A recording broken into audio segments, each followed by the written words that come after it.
Super, j'ai enfin trouvé le chat. Très cool. Ok, bah écoute, on peut passer à la diapo suivante, s'il te plaît, Charles. On va quand même, par politesse, se présenter. Donc moi, je suis Adrien, je suis un des cofondateurs d'Adapt, qui est une société qui propose différents services pour vous aider à réduire votre empreinte carbone et votre consommation d'énergie. Donc en introduction, chez moi, je consomme un peu moins de 4800 kWh d'électricité par an. C'est pas mal en fait. J'habite dans un 65 mètres carrés, on est trois. C'est une passoire énergétique. J'ai un chauffage électrique et je fais régulièrement du télétravail. Donc c'est un chiffre qui est assez bon. Et donc du coup, je m'estime légitime pour en fait vous transmettre mes bons conseils, mes bons tuyaux pour vous aider à réduire votre consommation d'énergie.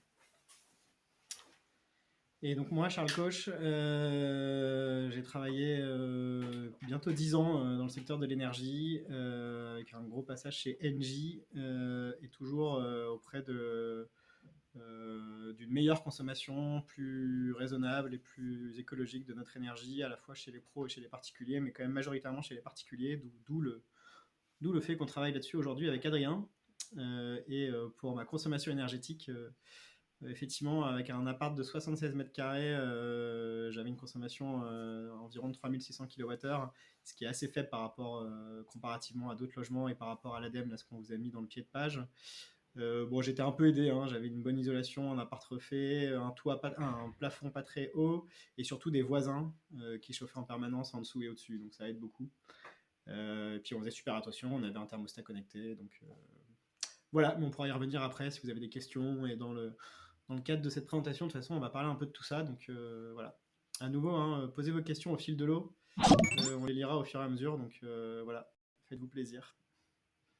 Ouais, et puis du coup, on va aussi vous demander de vous présenter. Donc si vous pouvez en fait dans le chat nous expliquer qui vous êtes, pourquoi vous êtes là et si vous avez des attentes particulières, des questions particulières par rapport à votre consommation d'énergie et voilà, si vous avez des questions spécifiques sur comment on peut vous aider à réduire votre consommation d'énergie. Nous, on va volontairement avancer dans la présentation, mais en tout cas, on a une régie voilà, qui pourra nous aussi insister et nous redistribuer en fait les questions si jamais on en oublie. Donc, on y va? Ouais, go. Ok, donc du coup, on vous laisse vous présenter. Et nous, on va commencer par dérouler l'agenda. Donc aujourd'hui, en fait, on va traiter de la sobriété énergétique à la maison. Donc on va traiter de deux postes de consommation d'énergie.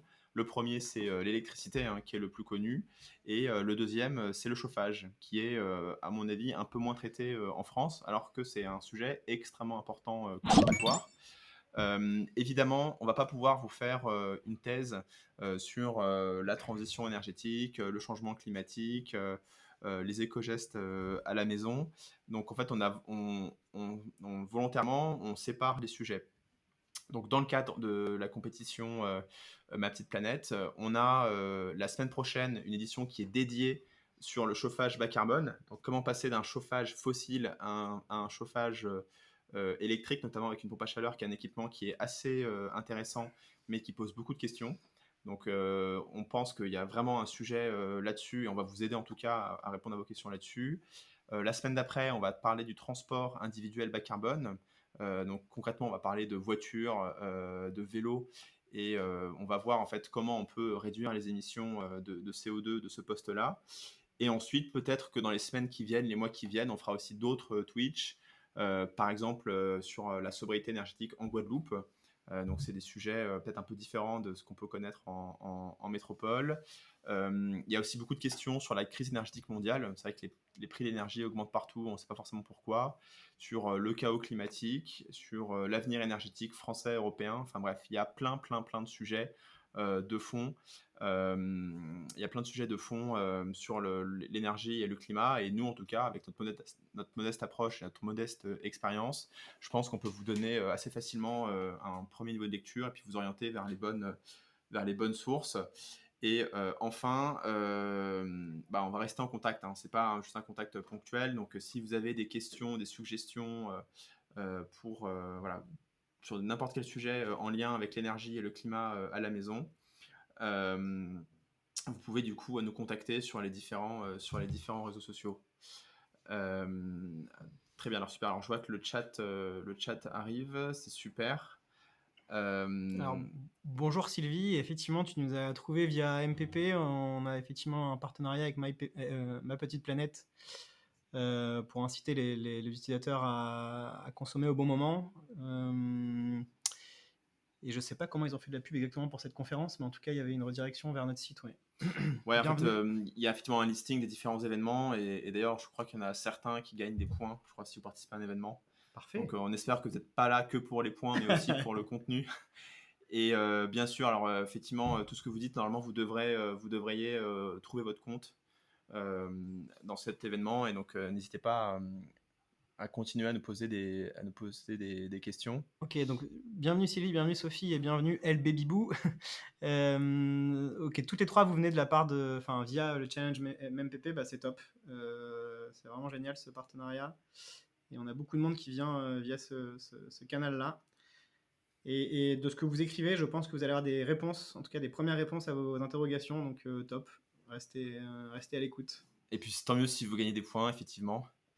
Et, et ouais, je crois que LB est un garçon. T'as dit. Pardon, je sais Ouais. pas pourquoi j'ai. Ok. Parce qu'il est curieux, il est pas curieuse. Donc, Ah, ok. très bien. Bah, écoutez, on y va. On va prendre le. Donc, je me permets, hein, Charles. Hein. Yes, ça Ça marche marche? pas. Ça marche pas. Ça fait parce que mon ordi veut pas que tu te permettes. Voilà. Ok, Louis Benoît. Désolé. Donc, comme je l'ai dit, on va pas parler. On va pas faire des grandes envolées lyriques comme on aime bien faire sur l'énergie et le climat parce qu'on est des passionnés. On va essayer de trouver un sujet très concret qui est la sobriété énergétique. La sobriété énergétique, l'idée c'est de revoir en profondeur nos besoins en énergie. En fait, il y a une opposition un peu avec l'efficacité énergétique. On va tout le temps en fait chercher l'usage le plus efficient pour par exemple délivrer un lumen de lumière ou déplacer un passager dans une voiture pendant 1 kilomètre. Donc là en gros c'est sur un usage précis, on essaye d'améliorer en fait l'efficacité énergétique. La sobriété énergétique, c'est un concept qui vient des États-Unis. C'est le Rocky Mountain Institute qui a développé ce concept de energy sufficiency. Et l'idée, c'est de vraiment de remettre en question nos usages énergétiques, parce que pour vous la faire très courte, à l'heure actuelle, 80% de l'énergie primaire dans le monde est issu d'énergie fossile. Les émissions de CO2 augmentent toujours, même après le Covid, les émissions de CO2 augmentent toujours. Donc les experts, les scientifiques alertent que si on veut avoir une chance de réduire les émissions de CO2, il faut en fait nécessairement passer par une remise en question profonde de nos consommations d'énergie. Donc c'est ça en fait, la sobriété énergétique, c'est questionner profondément en fait nos usages énergétiques. Bonjour Geoffrey, bienvenue à tous. Euh, voilà, donc, je ne sais pas s'il y a des questions sur la sobriété énergétique. Je crois qu'il y a une page Wikipédia qui est assez bien faite. C'est un terme qui aussi a été assez popularisé par Negawatt, l'Institut Negawatt, qui a fait des travaux assez sérieux. Et d'ailleurs, ce qui est intéressant, c'est qu'avec la crise ukrainienne et l'explosion des prix de l'énergie et des contraintes géopolitiques d'approvisionnement en énergie, on a même voilà, des hommes politiques ou des organisations internationales qui ont utilisé le terme de sobriété énergétique et qui ont vraiment poussé les citoyens à moins consommer d'énergie. Donc il n'y a pas du tout de tabou, enfin le tabou sur la décroissance, etc., il est un peu en train de tomber et voilà, c'est un très bon momentum pour la sobriété énergétique. Donc bienvenue Gisèle.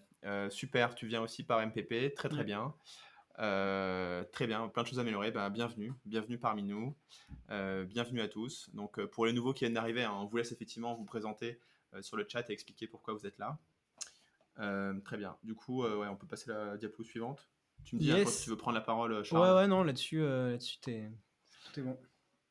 Ok, donc alors avant de commencer, avant de rentrer, avant de vous délivrer notre secret sauce pour la sobriété énergétique, il y a quelques paramètres que vous devez prendre en compte lorsque vous devez réduire les consommations d'énergie à la maison. Premier point, c'est la localisation géographique. Donc nous, les conseils qu'on va donner ce soir, ils seront, je pense, pertinents pour si vous habitez en Belgique, en France continentale ou en Suisse. Après, il y a évidemment des variations. Si vous habitez au fin fond des Alpes en France ou à Perpignan dans le sud où il fait beaucoup plus chaud et il y a moins de besoin de chaleur par exemple, évidemment il faut l'impacter quoi. Mais normalement la plupart des conseils et de la recette, de la méthode qu'on propose est applicable à ces pays-là. D'ailleurs n'hésitez pas à dire hein, si vous n'êtes pas si vous n'habitez pas en France continentale, n'hésitez pas à le dire dans le chat, ce sera intéressant pour nous. La deuxième question, c'est en fait lorsqu'on traite du sujet de la réduction des consommations d'énergie à la maison, il y a très vite le sujet de l'isolation thermique et de la rénovation énergétique du logement qui rentre en compte. Et là, il y a un facteur qui, pour le coup, est quand même assez important.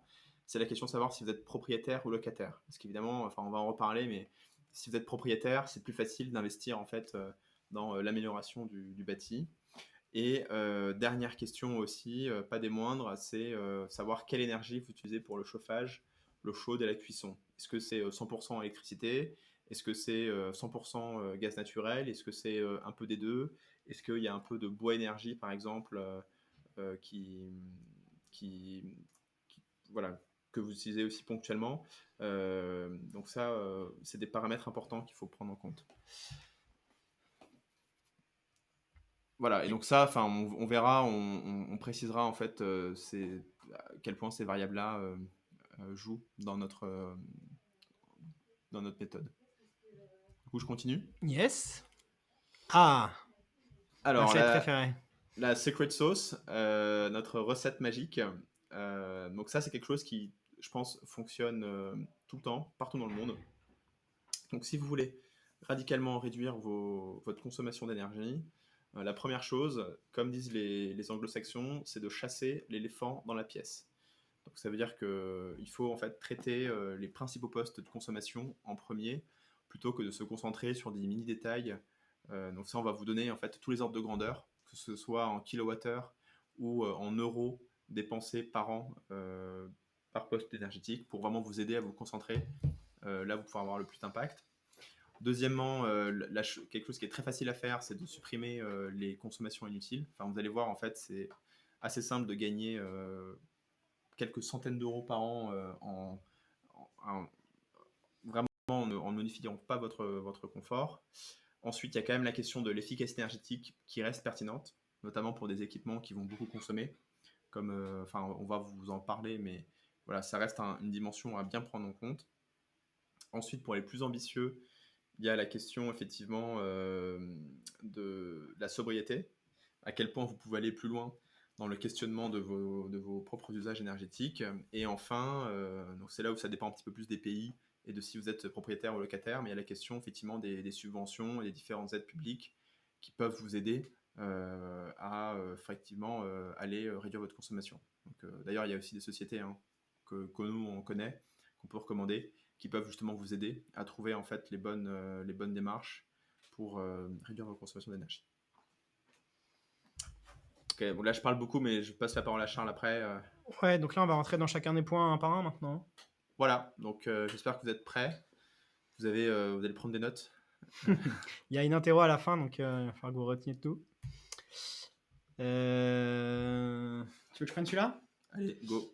Donc, chasser l'éléphant dans la pièce, le principe de base de celui-là, si vous avez alors c'est particulièrement vrai si vous avez un chauffage électrique, si on parle d'électricité, mais c'est vrai en termes d'énergie au global, le plus gros poste de consommation d'énergie dans votre logement, c'est tout ce qui est chaleur.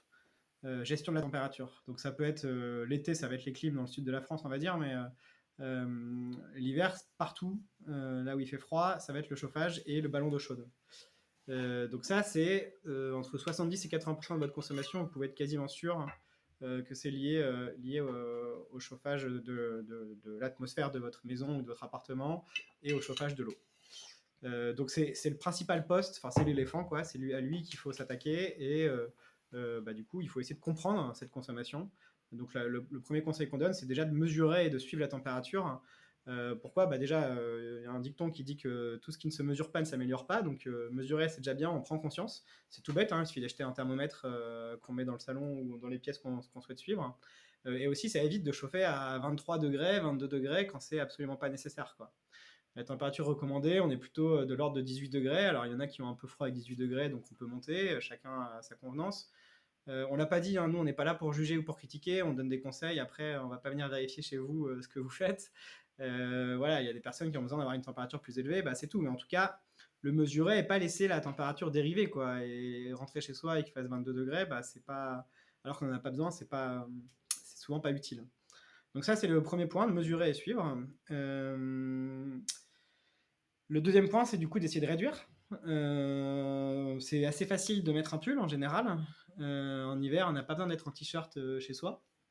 Donc de réduire un peu sa température, quitte à mettre un pull et éventuellement une couverture quand vous regardez la télé, c'est plutôt assez agréable et ça donne un petit esprit chalet, chalet d'hiver, voilà, où on se sent bien. Mais en tout cas, voilà, c'est facile de réduire un peu la température. Alors, il y a tous les systèmes. Il y a des chauffages électriques où c'est pas facile à régler. Il y a des systèmes avec des chaudières et des systèmes centralisés où c'est un peu plus simple.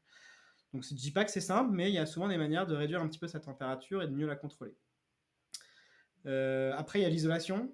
L'isolation du corps, donc ça, je l'ai dit avec la couverture ou un pull. Et après, l'isolation du bâtiment, mais ça, on en reviendra après, quoi. En tout cas, fermer ses fenêtres, fermer ses volets. C'est tout bête, hein, mais l'hiver, fermer ses volets, ça évite que les chaleurs s'en aillent. Ses volets ou ses stores. Même des rideaux, hein, des rideaux font l'affaire. Mais voilà, isoler au maximum pour justement faire en sorte que le froid de dehors ne rentre pas à l'intérieur, ou plutôt que le chaud de l'intérieur n'aille pas dehors. Le concept est le même l'hiver, hein, l'été, pardon. L'été, il faut éviter que la chaleur rentre à l'intérieur et donc éviter d'avoir du soleil direct dans l'appartement ou dans la maison. Ça, c'est pour le troisième point. Le quatrième point, améliorer le confort corporel ressenti. Bah, ça, finalement, c'est ce que j'ai dit, l'isolation de soi-même. Ouais. Juste un mini commentaire. Là, le point vraiment, c'est de renverser un peu la pensée en fait. Enfin, je suis pas physicien, mais l'objectif du chauffage, normalement, c'est pas de chauffer des mètres cubes d'air chez vous.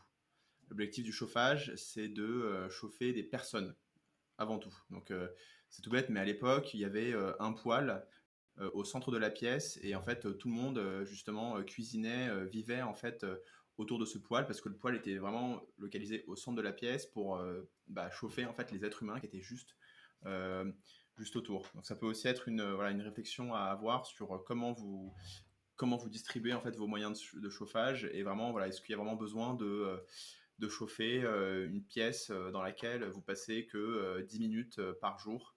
Voilà. Ouais, sur ce point, d'ailleurs, ça sert à rien de chauffer toutes les pièces tout le temps, quoi. Alors là, il faut commencer à avoir des outils, donc des thermostats qui permettent de programmer le chauffage.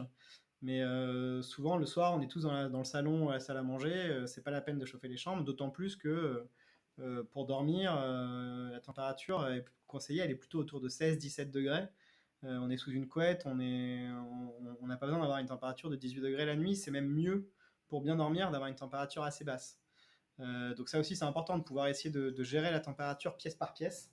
Il existe plein de solutions. C'est pas toujours évident de les comprendre, de les faire installer. Mais il y a des solutions, quoi. Il faut se renseigner un petit peu. Il y a des gens qui peuvent vous conseiller.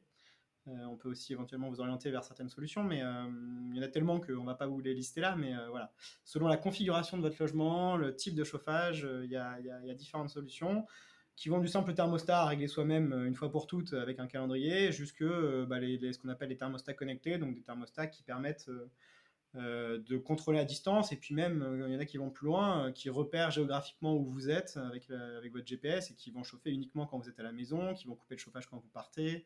Enfin, voilà, il y a des choses assez intelligentes qui se font. Est-ce qu'on peut peut-être, alors je sais qu'il y a plein de solutions et plein de situations, mais est-ce que tu peux peut-être, Charles, dire toi comment tu fais chez toi en fait? Comment tu fais chez toi pour minimiser, Ouais. pour chasser l'éléphant dans la pièce? Bah, moi, ce que j'avais fait, alors j'ai changé de logement entre temps, maintenant j'ai une chaudière centralisée commune, donc c'est plus le même concept, mais ce que j'avais fait qui marchait très bien avant, c'est que j'avais acheté simplement un petit boîtier que j'en avais acheté 2 ou 3 que je mettais sur mes chauffages à la maison. Et sur ces chauffages, j'avais programmé aux horaires où j'étais là, selon les pièces, les températures qui vont bien. Et ma copine étant un peu frileuse, elle avait la possibilité d'augmenter, de déroger à la règle générale, c'est-à-dire si moi j'avais mis 18 et qu'elle avait froid, elle pouvait manuellement passer à 19. Mais on avait vraiment une programmation, heure par heure et jour de la semaine par jour de la semaine, on avait un programme en fonction de nos habitudes, de quand est-ce qu'on est dans le logement, quand est-ce qu'on n'y est pas. On avait un programme avec des températures différentes, voilà, selon notre planning. C'était pas un système très compliqué, hein, ça coûtait 50 euros par radiateur. Je sais pas exactement combien on a économisé, parce que c'est toujours compliqué de calculer entre 2 hivers. Enfin, voilà, les calculs sont pas si simples. Mais ça marchait très bien. Enfin, c'est vraiment ce que je recommande, quoi, juste de faire la chose toute bête, hein, un thermostat même pas connecté. Nous, il était connecté, mais pas connecté. Juste planifier les horaires de chauffe, pièce par pièce. Le gain est énorme, en fait. Ok, bah, enfin, moi, je me permets de partager mon expérience personnelle et j'espère que ça va vous aider à vous projeter. Donc, moi, je suis locataire dans un logement qui est une vraie passoire énergétique. Enfin, en fait, c'est un espèce de mini duplex où il y a en fait la pièce, enfin la chambre à coucher là-haut qui est en fait au sixième étage d'un vieux bâtiment parisien. En fait, c'est une ancienne chambre de bonne et les proprios ont relié bref, le cinquième au sixième étage. Et du coup, dans cette chambre à coucher, par exemple, c'est un vrai cube de glace parce que quand il fait froid, en fait, enfin quand on touche en fait tous les murs, quasiment du coup 5 côtés sur 6 du cube, c'est extrêmement froid. Donc c'est quelque chose qui était un peu dur à gérer. Donc nous, ce qu'on a fait, c'est qu'effectivement, bah, comme dit Charles, on travaille aussi sur bien fermer les rideaux. On a des très gros chaussons. Donc là, j'ai mis une photo de mes chaussons. On essaie effectivement de bien travailler sur le corporel. Mais avant ça, effectivement, j'ai acheté un thermomètre. Donc ça coûte 10 euros à peu près chez n'importe quel quincaillier. Et en fait, du coup, je me suis dit, bah voilà, si on doit discuter température de chauffe avec ma copine, il faut qu'on ait vraiment une mesure claire de combien on chauffe. Donc voilà, donc il y avait beaucoup de débats entre 17 et 18, mais voilà, au moins on avait ce maximum à 18. Et ensuite sur la partie suivi de consommation, donc moi j'avoue j'étais un peu flemmard, j'ai pas forcément voulu connecter tous mes radiateurs parce que bref c'est pas chez moi et puis comme l'appartement est un peu foutu bizarrement, je me voyais pas tendre des câbles partout. Mais, euh, mais moi, ce que je fais, en fait, c'est ce que je suis ma consommation d'électricité à H plus, on va dire H plus 12 ou H plus 24, avec des sociétés spécialisées qui fournissent ce service-là. Donc moi, j'ai un compteur communicant Linky. Donc par exemple, il y a mon assurance Luco qui propose ce service-là. Il y a aussi des sociétés comme Light, par exemple, qu'on connaît bien, qui proposent ce genre de service. Voilà, du coup, je m'assurais en fait de quand même bien suivre en fait l'évolution de ma consommation d'électricité par rapport à la température pour vraiment m'assurer que je ne déborde jamais et que si si ça dérive, on puisse bien le suivre. Voilà un peu pour mes conseils.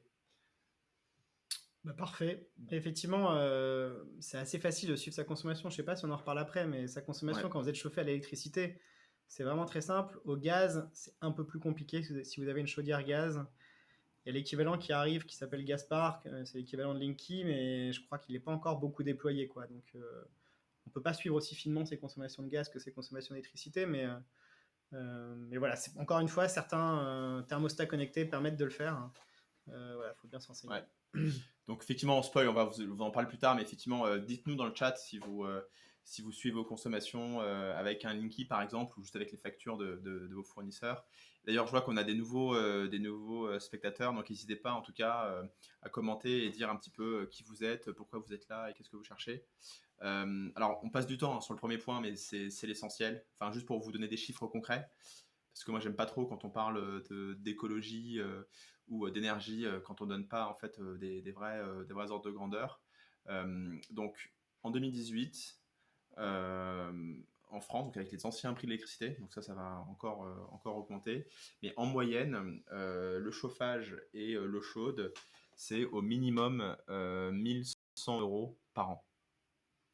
Donc la facture d'énergie totale d'un logement en France, c'est à peu près 2900 euros par an. Donc si on prend en compte le transport et l'électricité plus le chauffage. Et donc il y a voilà, 50% de cette facture qui est liée au chauffage et à l'électricité.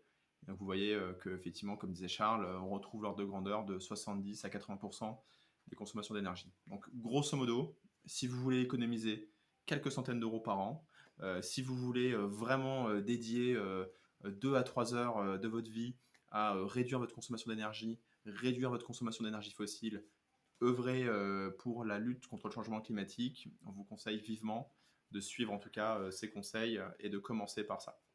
Et c'est encore plus vrai d'un point de vue réchauffement climatique, c'est encore plus vrai quand vous avez du chauffage au gaz. Parce que là, l'énergie, enfin voilà, votre chauffage, il émet tout de suite beaucoup plus de carbone.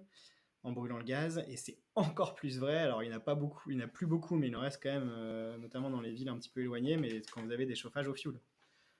Donc là, l'impact est vraiment direct en termes d'émissions carbone et c'est le plus impactant. On avance peut-être sur Ouais, très le bien, point on va suivant. passer, effectivement, je pense qu'on a suffisamment insisté. Tu veux que je le fasse celui-là? Vas-y, ouais. Ok, bah là c'est le deuxième point, c'est supprimer les consommations inutiles sans modifier votre confort. Donc moi j'ai mis une petite photo de moi, ce que je fais chez moi. Donc en général, chez vous, vous avez des dizaines d'appareils électroménagers qui, voilà, s'ils sont un petit peu anciens, ont tendance à consommer en veille. Donc moi, ce que je vous conseille, c'est de vous acheter une multiprise. Pareil, ça coûte 10 euros chez Boulanger ou chez votre quincaillier. Et en fait, vous allez trouver en fait dans votre bureau, dans votre salon, peut-être dans votre chambre à coucher, en fait, les endroits où en général vous avez peut-être déjà une multiprise et il y a il y a des télés, des chaînes hi-fi, il y a plein d'électroménagers, peut-être un grille-pain, plein de choses comme ça. Et en fait, une façon très simple de réduire en fait la consommation de ces appareils en veille, c'est tout simplement d'avoir une multiprise avec un bouton on-off. Et l'équipement qui consomme beaucoup, qui est extrêmement insoupçonné, c'est la box internet. Donc si en plus vous avez des enfants et que vous voulez en fait être sûr qu'ils n'aillent pas sur internet la nuit par exemple, vous pouvez vraiment en fait voilà, éteindre le Wi-Fi avec cette multiprise. Donc moi c'est ce que je fais, c'est ce que je fais à la maison et ça m'aide quand même à vraiment diminuer mes consommations d'énergie. Et deuxième chose, donc pareil, pour mieux comprendre votre consommation d'énergie, le Linky c'est très bien, mais ce qui est bien aussi c'est de mieux comprendre aussi son tableur électrique, donc son compteur électrique. Donc voilà, essayer de comprendre sous chaque bouton, qu'est-ce qu'il y a raccroché derrière. Donc moi, ce que je fais par exemple quand je pars en... Alors je ne vais pas non plus tous les jours, hein, pour être honnête, mais quand je pars par exemple en week-end ou quand je pars 4-5 jours ou plus en vacances, pour être sûr d'avoir zéro consommation de veille chez moi, en fait j'éteins tout au compteur électrique. Évidemment, ne faites pas ça si vous avez des choses dans le congélateur ou au frigo. Euh, et évidemment, si vous avez des alarmes, vous pouvez pas le faire non plus, ou genre un portail ou un truc comme ça très important. Et effectivement, on a un petit commentaire de Sylvie. Quand l'alarme passe par la box, c'est compliqué. Effectivement. Voilà. Et juste, une fois de plus, pour vous donner les ordres de grandeur, on estime que la consommation des appareils en veille en France, ça représente entre 40 et 90 euros par an. Donc c'était les anciens prix. Donc maintenant, avec les prix qui augmentent, ça va certainement augmenter. Et ce chiffre-là en particulier et tous les chiffres qu'on va vous donner ce soir, on va vous expliquer, mais on les a testés chez nous en fait. Donc on a mesuré et on est confiant en fait sur ces ordres de grandeur. Moi, je voulais compléter deux choses. Un, moi, j'avais constaté que quand j'étais pas là, j'avais une consommation que je trouvais assez forte chez moi. Et en fait, j'ai constaté que mon ballon d'eau chaude, ça représentait quasiment 1 euro par jour, hein. Donc quand j'étais là, j'étais content d'avoir de l'eau chaude, mais parfois je partais en vacances 2 semaines. C'était 15 euros de jeter par les fenêtres, quoi, parce que j'avais pas consommé d'eau chaude et il avait continué à chauffer, quoi. Donc ça, c'est vraiment des gains très concrets et très rapides, des gains financiers, mais du coup aussi des gains pour l'environnement. Ça, c'était un point que je voulais dire. L'autre point, tous les compteurs, hein, Linky ou pas Linky, vous voyez normalement en temps réel la consommation dans votre logement. Alors, c'est pas hyper pratique, mais en jouant avec les boutons, vous pouvez tomber sur un endroit où vous voyez la consommation en temps réel. C'est-à-dire la puissance qui est consommée sur le réseau électrique. Et donc, c'est un jeu qui est marrant, comme disait Adrien. Vous pouvez vous amuser à tout éteindre et allumer un par un pour voir ce qui consomme, quoi. Les gens vont nous prendre pour des fous, hein. Parce qu'on a des jeux bizarres. Là, mais ça vous permet si votre électricien n'a pas bien libellé votre tableau électrique, en plus, ça vous permet de le libeller correctement pour savoir quel disjoncteur pilote quel équipement. Mais voilà, si vous n'arrivez pas à comprendre vos consommations et que vous avez un peu de temps à y consacrer, c'est un jeu qui vous permet d'apprendre beaucoup de choses, quoi, de ce qui consomme réellement chez vous. Dans le même genre, j'avais constaté que mes plaques électriques consommaient une centaine de watts, même quand je les utilisais pas, quoi, en permanence. Donc bon, je les laisse brancher quand je suis là, mais du coup maintenant c'est un élément que je coupe quand je m'en vais parce que pour le coup ça consomme vraiment dans le vide, quoi. Voilà, peut-être sur les box internet, c'est marrant parce que j'ai l'impression que les fournisseurs ont un peu entendu le message parce que maintenant il y a beaucoup de fournisseurs qui communiquent dessus en disant que leur box consomme pas beaucoup d'électricité. Ouais, Donc ça peut être un critère de choix parmi d'autres, mais ça peut être un critère de choix quand vous prenez un fournisseur d'internet. Il y a des box plus ou moins économes en électricité et sachant que c'est un équipement, comme le disait Adrien, qui est branché quasiment en permanence, bah, c'est pas idiot d'en prendre un qui consomme le moins possible, quoi. ouais. Bah ça, j'en parlerai, mais effectivement, c'est important parce qu'effectivement, entre les différents équipements, il y a quand même des améliorations qui sont faites. Et effectivement, je pense qu'entre certaines publications que vous pouvez trouver sur Internet qui sont basées sur des mesures de consommation de box ADSL d'il y a quasiment Mm. 10-15 ans, il y a quand même des améliorations qui sont faites, mais une fois de plus, ce qui reste le plus important pour moi, c'est la mesure. Voilà. Bon, il y a très peu de commentaires, moi je suis très déçu. Il y a très peu de commentaires, n'hésitez pas à commenter, à réagir. Du coup, je sais plus si tu l'as dit, mais donc oui, il faut faire attention à pas couper alarme, frigo, et je crois qu'il y en Et avait un autre. portail, des trucs comme. Ouais, les trucs qui permettent dont vous avez besoin même quand vous n'êtes pas là, quoi, ou quand vous revenez. Ouais, moi par exemple, j'ai un store que je dois fermer quand je pars, bah, je suis obligé de laisser allumer ça, quoi. Optimiser l'efficacité énergétique des nouveaux appareils. Vas-y, je te laisse aussi celui-là. Ok, merci. C'est moi qui fais les slides, hein, donc il n'y a pas de pudeur. Ouais, donc la sobriété énergétique, c'est bien. Aller taper les gisements faciles, c'est bien. Mais il y a un moment, en fait, voilà, vous êtes obligé d'avoir un système de chauffage. Vous êtes obligé d'avoir de l'eau chaude. Vous êtes obligé d'avoir un frigo si vous voulez stocker des aliments. Ou d'autres électroménagers. Enfin, je sais pas, hein, peut-être qu'on peut débattre de l'intérêt d'avoir ces choses-là, mais donc là, on a repris un peu les principaux postes et on a pris un peu, on a mis l'ordre de grandeur de ce que ça représentait dans votre consommation. Donc évidemment, le premier point, c'est le chauffage. Donc aller chercher des équipements de chauffage plus performants. Donc sur les énergies fossiles, des chaudières gaz évidemment plus efficaces si jamais vous n'avez pas le choix vous de vous chauffer au gaz. Et ensuite, il y a un sujet assez important sur le chauffage électrique, c'est les pompes à chaleur, qui est un sujet qui est en train d'exploser. Enfin, la révolution qu'il y a à l'heure actuelle avec les voitures électriques, on est en train de connaître à peu près la même chose sur le chauffage avec les pompes à chaleur. Donc on va faire justement le 8 juin, je refais une pub, le 8 juin un live Twitch dédié là-dessus. Mais effectivement, là-dessus, il y a certainement en fait des équipements plus intéressants à aller chercher, plus efficients. Et là, vous allez vraiment voilà, avoir un retour sur investissement, comme on dit, important parce que c'est des postes de consommation très importants. L'eau chaude aussi, il ne faut pas le sous-estimer. L'eau chaude, ça peut aussi. Voilà, il y a certainement des choses à faire avec des chauffe-eau plus performants. Pour info, on n'a pas parlé en introduction, là, enfin, avec le chasser l'éléphant dans la pièce, mais le chauffe-eau, ça peut aussi finalement être significatif. Donc, moi, par exemple, la température de base de l'eau chaude, elle est à, je sais plus moi, 50 degrés, ce qui est le minimum pour éviter d'avoir des problèmes de légionellose, mais ce qui évite vachement en fait, de consommation en plus. Euh, le froid alimentaire, c'est assez important, c'est tout ce qui est frigo, congélo. Donc là, il y a beaucoup de choses à faire pour dégivrer votre frigo, s'assurer qu'il ne soit pas trop près d'un mur, par exemple, pour qu'il soit en fait bien ventilé. Donc il y a plein de bonnes pratiques, mais il y a aussi en fait tout simplement des frigos qui sont plus efficaces que d'autres. Donc par exemple, spoil, mais les frigos américains, qui sont des très gros frigos avec par exemple des machines à glaçons, bah, évidemment, c'est des frigos qui consomment énormément. Donc si vous devez changer en fait d'équipement électroménager, voilà, passer sur des frigos qui consomment moins. Et après, pour les autres électroménagers, c'est un peu le même principe, quoi. Il faut aller chercher des appareils qui sont plus efficaces. Alors, j'ai pas tellement répondu à la question comment on peut juger qu'un appareil est plus ou moins efficace. Normalement, il y a des étiquettes énergétiques qui existent. Je ne sais pas si vous les connaissez.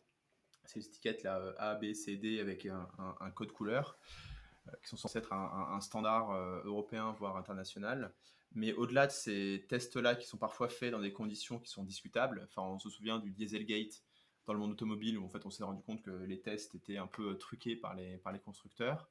Il y a des associations comme 60 millions de consommateurs ou UFC Que Choisir qui font très régulièrement en fait des benchmarks, des analyses comparatives avec des tests en conditions réelles et qui vont vraiment pouvoir vous aider en fait à choisir en fait les équipements électroménagers qui consomment le moins et qui respectent plein d'autres critères sanitaires, sociaux, environnementaux pertinents.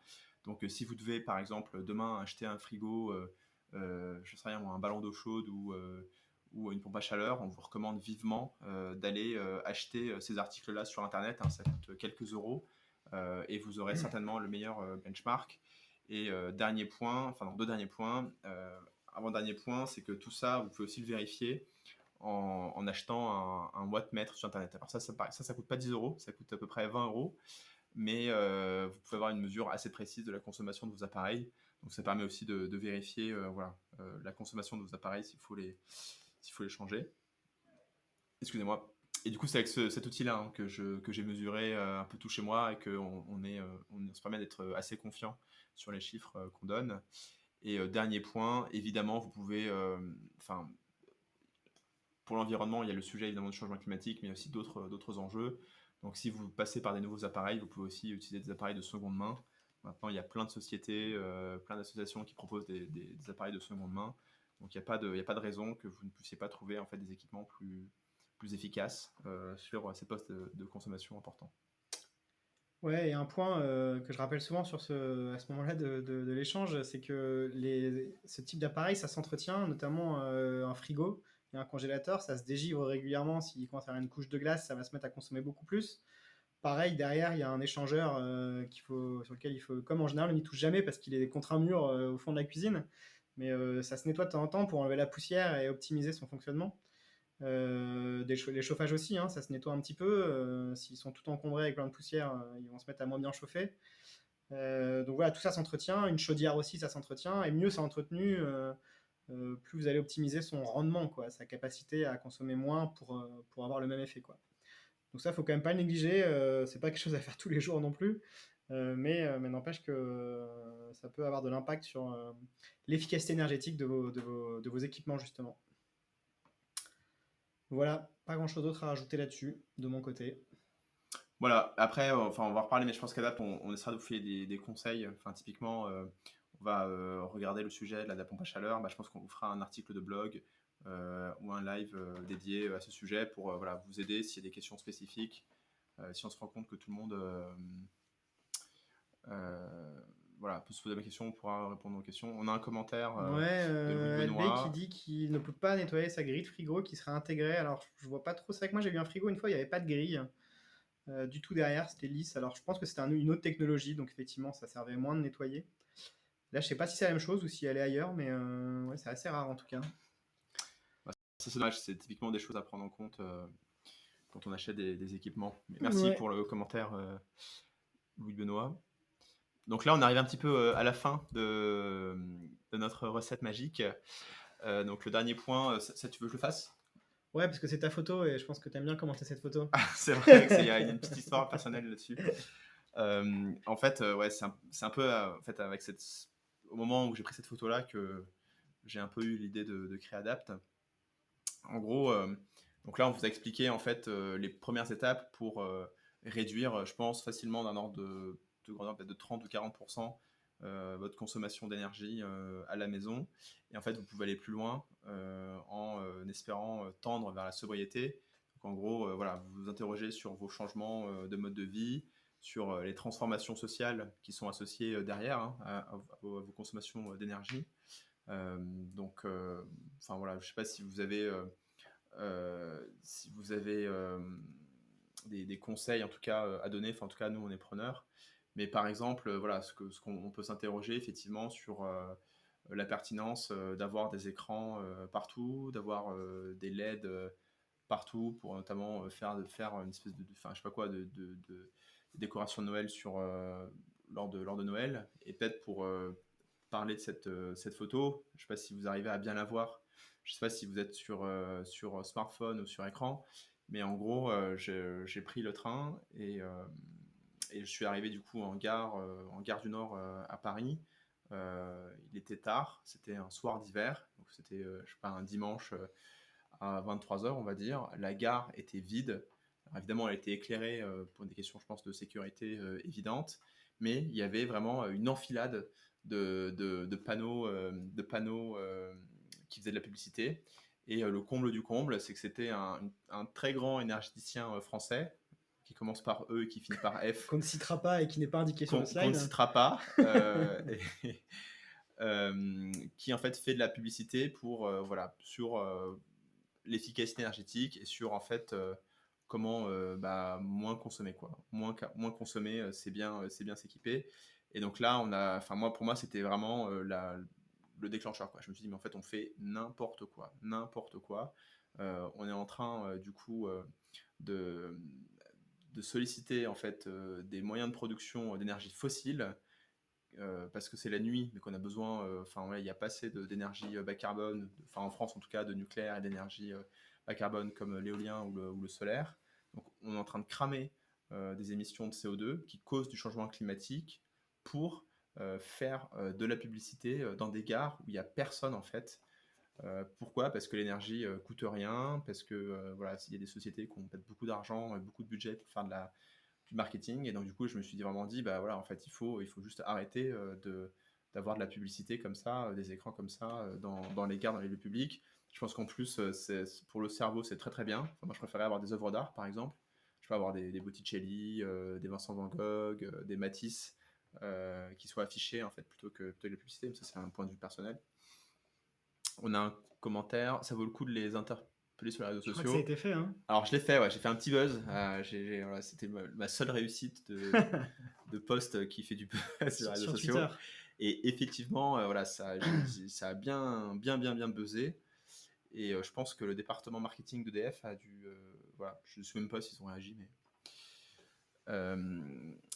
Je serais plus attentive. Ouais, bah, surtout si tu vois des publicités pour, pour des solutions bas carbone qui luttent contre le changement climatique, qui font la publicité à ce moment-là, ouais, c'est assez cocasse.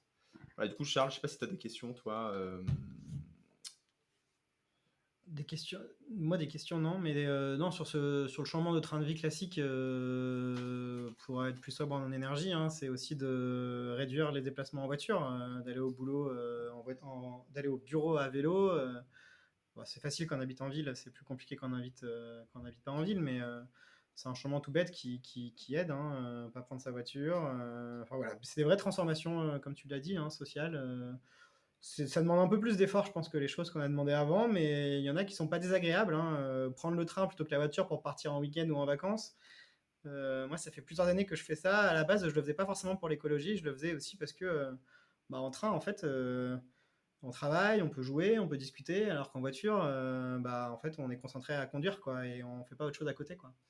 Donc voilà, il y a une manière de concilier un peu le côté écolo et plaisir, quoi. Donc il faut pas hésiter. Pareil pour le vélo. Moi, depuis que je prends le vélo et que je prends plus les transports en commun à Paris, je me sens beaucoup mieux, quoi. Voilà, j'ai pas la tête euh, triste en arrivant au travail parce que je viens de croiser plein de gens qui étaient tristes dans le métro, quoi. Alors, Sophie avait une question sur cet écran, mais je sais plus de quoi tu parlais. Mais c'était peut-être son expérience. Quand est-ce que j'ai vu ce truc-là dans Ah la oui. gare? Je crois que c'était il y a 2 ans. Mais si tu vas sur mon profil LinkedIn, tu vas voir, tu cherches les posts qui ont le plus de vues, tu vas retrouver le post. Ouais, je pense il y a 2-3 ans. Euh, ouais, moi par exemple, c'est vrai que quand on va en vacances, par exemple, quand on part en vacances, on essaye de se déplacer au maximum à vélo, quoi. Donc on évite les vacances où en fait on a une très grosse voiture, où on prend énormément d'affaires, et en fait on essaye de faire des programmes de vacances hyper ambitieux, où en fait on va aller visiter un pays entier en une semaine en voiture. Et du coup c'est vrai qu'on préfère voilà, des déplacements plus longs. On y va en train, on fait ça à vélo, et voilà, on vit plus lentement. C'est un peu la sobriété heureuse, hein, pour paraphraser Pierre Rabhi. L'idée, c'est de se déplacer à vélo, donc c'est plus lent, c'est 100% bas carbone, et ça interroge aussi notre relation en fait au tourisme, aux vacances, à la déconnexion. Enfin, je trouve que maintenant il y a plein de sujets, et je pense que avec le Covid, finalement, c'est aussi une chance parce que ça a vachement interrogé en fait nos pratiques sociales. Enfin, avant, voilà, il fallait absolument prendre l'avion. Pour, je sais pas moi, aller faire un week-end en Europe avec un billet EasyJet à 50 euros. Quand on était, entre guillemets, quand on était un businessman, fallait prendre l'avion et aller à New York pour une réunion. Enfin, j'en sais rien, moi j'ai jamais fait, mais c'était un peu le modèle, quoi, le modèle social. Et maintenant, avec le Covid, en fait, on a le développement du télétravail. Donc j'espère que ça va vraiment sensibiliser les gens sur ce mode de vie-là, quoi. Je suis peut-être un peu naïf. Voilà, bon, on traîne un peu. Ouais. Je n'avais pas beaucoup de commentaires là-dessus, donc on va passer Yes. Pareil, au sujet suivant. N'hésitez pas à poser vos questions au fil de l'eau, hein. Le dernier sujet, c'est sur les subventions. Moi, je peux débuter, tu compléteras. Ouais, t'es un expert là-dessus, toi. Expert, c'est un grand mot, mais il y a effectivement beaucoup de subventions à aller chercher auprès de l'État.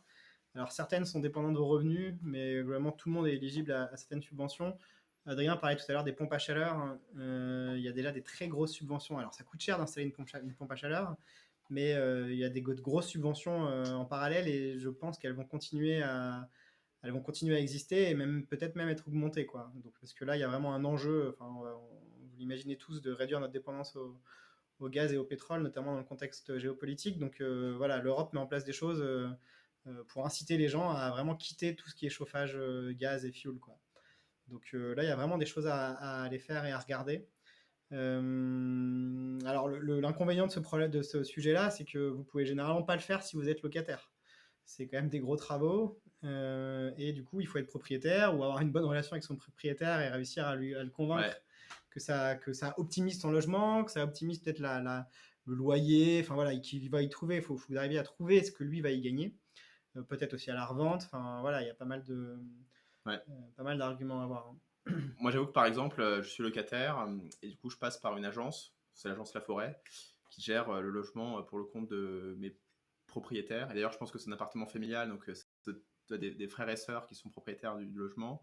Donc, autant te dire que l'énergie que je vais devoir dépenser pour en fait convaincre l'agence La Forêt, pour après aller convaincre les différents propriétaires d'isoler en fait une pièce de mon logement avec un coût, enfin pas forcément très clair, et des travaux qui vont impacter la copropriété de l'immeuble auquel je ne fais pas partie.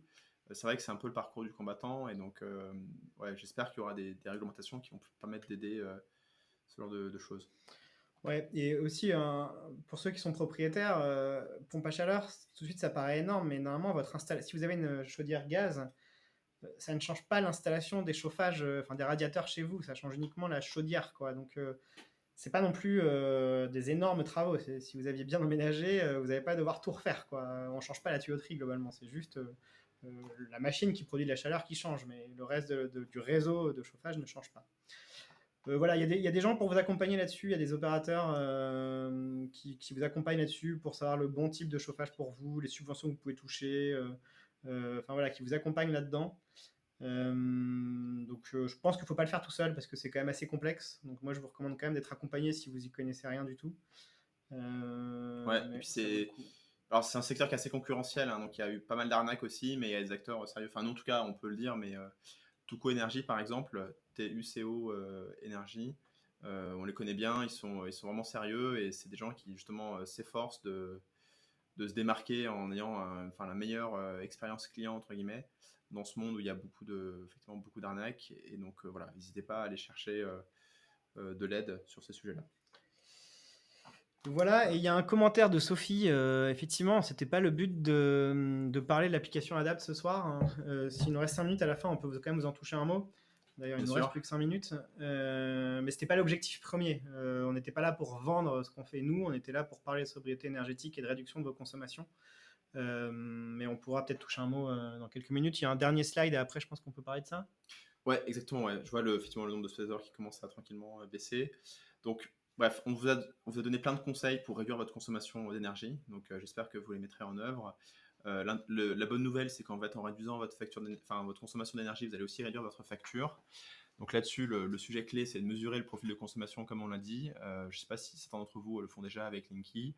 Il y a une société qui s'appelle Light, LTE, qui a une super interface pour le faire, pour vous allez le faire. Donc n'hésitez pas aussi à y aller. Dites-leur que vous venez de notre part. Et vous allez pouvoir avoir une meilleure compréhension de votre profil de consommation. Et ensuite, vous pouvez aussi optimiser l'abonnement et le contrat. Donc typiquement, l'abonnement, c'est la puissance souscrite. Moi, par exemple, je suis à 6 kWh, enfin 6 kVA, pardon. Et ce qui est un peu faible, donc j'ai les plombs qui sautent de temps en temps, mais du coup ma part abonnement elle est quand même assez faible.